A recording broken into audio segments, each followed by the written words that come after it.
So what's up guys? We finally got it, WWDC 2021, and yeah, to some people it was a really big disappointment.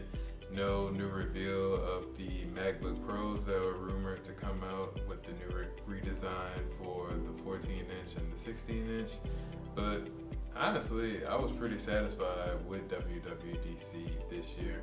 So we're getting some pretty solid updates with iOS 15, as well as iPadOS 15, a new update to watchOS and macOS with Monterey. So let's go over some of the features that kind of cover all of those systems. Now, we're getting a huge update to FaceTime that is basically going to make it rival Zoom. Now with FaceTime, you can schedule FaceTime calls, which makes that all the more convenient with people working from home now, and as well as wanting to kind of check on their families and things of that nature. So as I mentioned, you can schedule those calls, and FaceTime is kind of polishing up the audio. So a lot of times when we're on calls, there's a lot of things going on in the background. You may have kids, pets, just all kind of chaos going on. So now FaceTime is doing a better job at being able to signal out your voice and kind of canceling out that background noise to where you can have better quality calls depending on who you're talking to. So you may have colleagues, things of that nature, to where you can't really afford that background noise going on. They'll definitely polish up the audio with those calls with the new voice isolation. Also with FaceTime, you're getting a new portrait mode, which looks kind of interesting, and just being able to kind of highlight you when you're talking to someone. And that'll work similar to isolating your voice. You may have things going around kind of visually noisy from maybe noisy backgrounds, or you may have a kind of a messy background.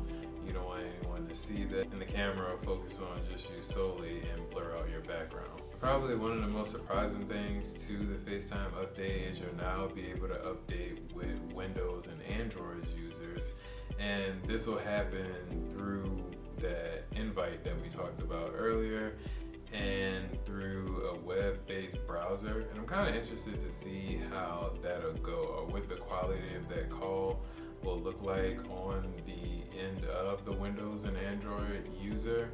But even though you will be talking to a base outside of the Apple ecosystem, Apple ensures that these calls will remain encrypted. And probably the biggest update to FaceTime is SharePlay. And SharePlay is exactly how it sounds. You can now listen to music on FaceTime and watch a video on FaceTime with others. Now this would have been really, really helpful a year ago, but hey, better late than never. I mean, we're still kind of in the adjustment period of people getting out and about, so I'm pretty sure there's still some people who have, their FaceTime dates and watching shows and, other entertainment needs. And now this will be better coordinated based on what Apple shows. It looks smooth. They're getting media partners in the loop with it. Netflix was noticeably absent, but I'm pretty sure as the years go on, Apple may be able to kind of have that pull, and especially as that base of users of SharePlay grows, they can kind of show those numbers to the companies that haven't signed up or allowed, SharePlay to be able to use on their apps. And hopefully they can come aboard too, so we can have SharePlay everything. There's also a couple of updates to messages. They showed things like kind of highlighting links in messages and being able to return to them and stack them up and things of that nature. So that'll be interesting to see how that works. People just in everyday get many links. People are just sending links back and forth to each other. So it will be kind of helpful to be able to organize them and be able to prioritize those links. And speaking of priority, it brought a suite of changes to notifications and how your notifications are organized, what gets priority, what gets to get put on the back burner, things of that nature, as well as a new focus system. So basically almost like do not disturb, except more improve. And actually end users will be able to see when you're in do not disturb mode. so they can kind of get the hint you don't want to be bothered. And in terms of upgrades to the camera software, they demo this feature called Livetext, which is kind of similar to what Google has been doing for a while with Google Lens. But Apple has just put a spin on it, so you're able to translate things, copy text from pictures, text is recognized by objects. They were showing a couple of examples with pets and dogs, for instance, and things like that. So it should be helpful now that it's in the user base of iOS. So I'm definitely forward to see how that works, especially on the translation side, because in a couple of examples they were translating other languages with it. And then we get to Siri. A lot of times Siri doesn't get a whole lot of love, because let's be real, a lot of the times it doesn't work well, especially if you're in an area that doesn't have the best signal or the best reception or the best Wi-Fi and things like that. But you won't have to really worry about that anymore, because Siri will be doing a lot of the heavy lifting from the onboard chip of the Apple device. So that machine learning is actually going to be coming into use, onboard voice recognition, and they kind of had some examples of that too, and it does seem a whole lot faster. Now we'll see once we get these upgraded operating systems in our hands how that really works in real time, but I'm very interested to see how much faster it is and if it's gonna really get me to use Siri a lot more. Kind of guilty pleasure of mine is just looking at Apple Maps to random places that I haven't been. Now, Apple Maps isn't my preferred map to use, but I really do like the animations within it. And it's safe to say that these animations will be getting better on iOS and iPadOS 15. They showed it off, and man, it really looks great. Now, a lot of these redesign within the maps will be coming to some larger cities, and they had like a list. But it's safe to say a lot more major cities will be covered with the map redesign within the next couple of years. And the biggest thing I'm excited about with the maps is just having better lane depictions. So it's just easier to say, hey, I'm able to get off on this lane or that lane or whatever lane you need to get off, which is a challenge in major cities, because in old iterations of maps, those lanes and just roads and everything just seems to be bunched up to where you're like, okay, I don't know where to go. That's about all the things that seem pretty cool to me that iPadOS and iOS and I guess Monterey 2 share. But what I really want to get into is specifically the features that are coming to iPadOS 15.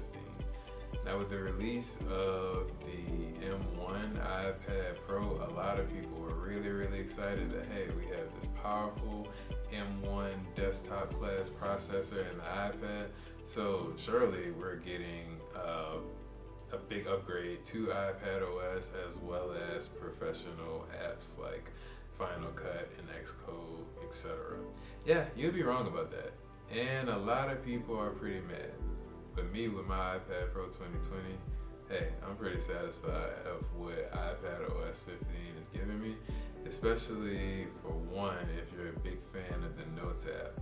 Notes has become a lot more easier just to kind of shoot from the hip, write a note, being able to kind of scribble and write a note from anywhere, as well as being able to add people within the Notes app. So creating more of like a Google Docs type vibe. You're able to add people and work on notes and just be able to share more notes. Because I feel like what Apple is trying to push the Notes app is getting people to realize that, hey, this is a really great app, which a lot of people recognize that.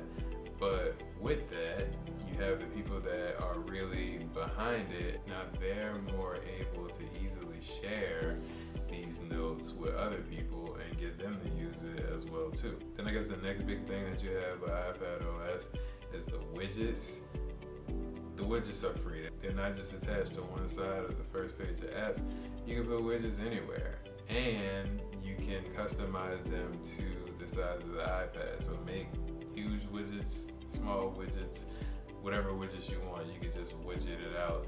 And I think that apps will be getting more support from widgets. They were showing off a couple of apps with kind of almost like live tiles in a sense. So I'm kind of interested to see how far app developers will take that functionality. And then we got multitasking, another high hope that people had with the kind of multitasking proper in terms of being able to have windows you can kind of float around, being able to kind of customize those windows of like how big you want to make a certain window and like things of that nature. And I love the multitask on the iPad, how it is now. Granted, yes, it can be improved, but I mean, I take it for what it is. It's a tablet, it's not a computer. Can Apple make those, can Apple kind of make good on those requests that people are making? Yes, but you gotta realize they're not trying to dibble and dabble with what they already have with the Macs. It's not a popular answer, but from a business perspective, that just is what it's gonna be. But the upgrades that we do get to the multitasking on the iPad are pretty impressive. You kind of have more windows in a sense with the apps that you're pairing together.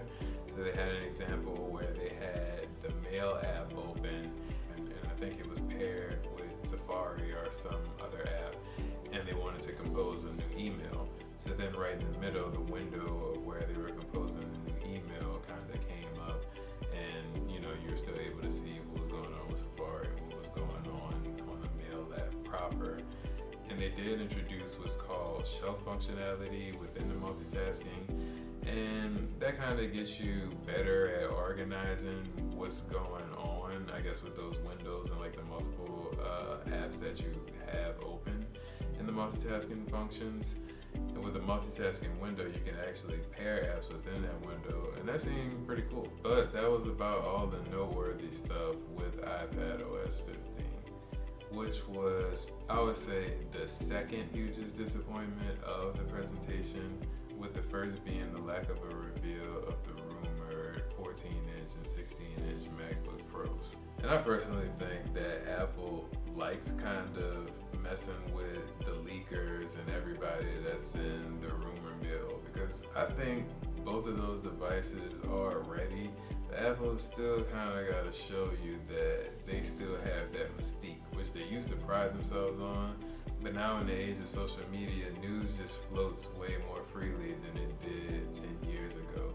But I think they want to still keep up that mystique, and that, they're basically laughing every time there's like a big rumor that kind of the Apple community is like rallying around, and they take enjoyment of kind of like shooting that down, even if they're delaying it just for a little bit of time, a couple of weeks or what have you. And since Apple isn't providing any professional apps or anything within the iPadOS 15 to utilize the power of the iPad Pro M1, I'm wondering kind of what's their game plan on it. Will they eventually release these apps later?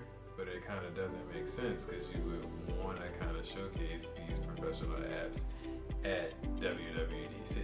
But I plan to touch on the iPad Pro M1s just to see how worth it they are in some later videos, so be on the lookout for that. So yeah, in this video we only touched on a little bit of what iOS 15 and iPadOS 15 are bringing to the table, so some of the new and exciting features. But there's definitely plenty more that I'll get into once I download the public beta of iPadOS 15 in July.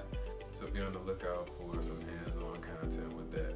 Thanks for watching the video. Until next time, like, comment, and subscribe. Be easy. See you on the next video, and peace.